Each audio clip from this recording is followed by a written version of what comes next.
चाहता हूँ हर गांव में लोग इंटरनेट के माध्यम से जुड़े, लोग काम करना शुरू करें।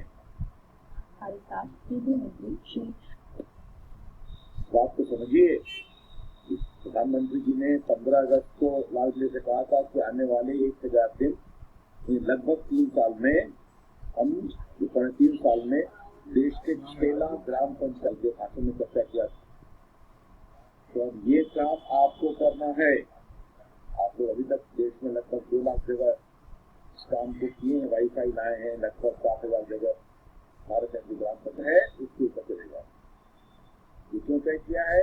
क्योंकि बिहार में बहुत नदी है, नाला है, सरोवर है, टाइम है, इसलिए हर गाँव में बिजली है, तो बिजली के ऊपर से आपको फाइबर मिलेगा।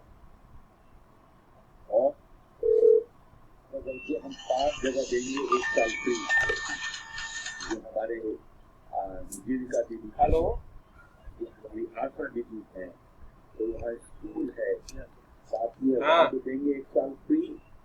आने दो यार, आने दो, जितने लोग हैं पेमेंट आएगा तब करेंगे। लोग ठीक है, पेमेंट आएगा तब करेंगे। लैंडलाइन का फोन भी मिलेगा